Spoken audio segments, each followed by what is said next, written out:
People keep saying that this hate wave that's moving across the West cannot hit Canada. And you are wrong. It is happening throughout the Western democracies. The working classes, especially the white working classes, feeling rightfully thrown under the bus and left behind, are reacting in ways that are shocking, in ways that I think are unfair, in ways that are unfortunate, and sometimes that are xenophobic and racist. It is happening all across the Western democracies, and it can happen in Canada too.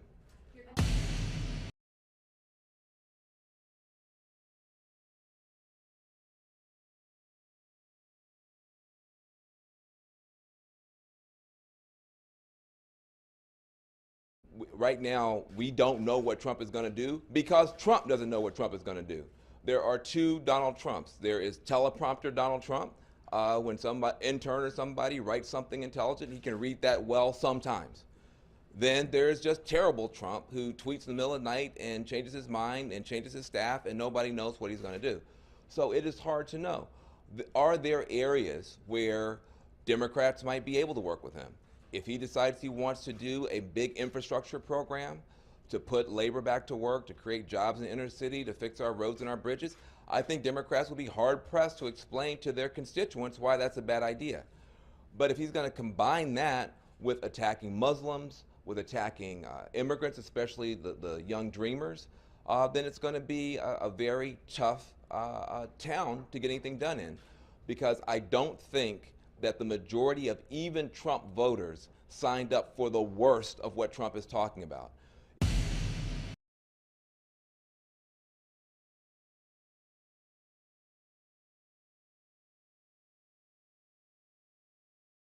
Van Jones blasts Trump in Toronto speech, warns Canada Whitelash could happen here. I am not qualified to be President of the United States.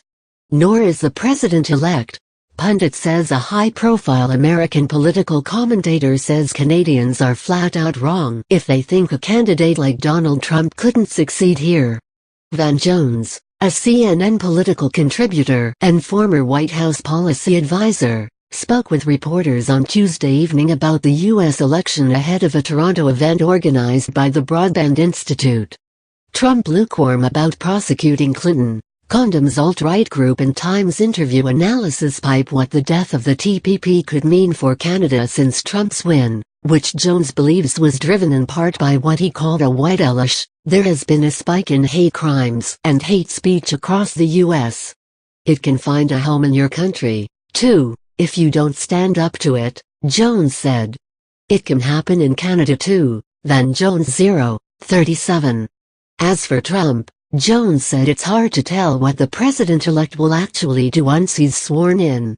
He accused Trump of running one of the most irresponsible campaigns in history and said he hasn't done enough to condemn the white supremacist and neo-Nazi groups that have been emboldened by his win. Trump did condemn an alt-right gathering in Washington that had featured Nazi salutes during his meeting at the New York Times on Tuesday. Trump waterboarding. How will Donald Trump lead once he's sworn in? Even Trump doesn't know, Jones says. Evan Vucci / Associated Press.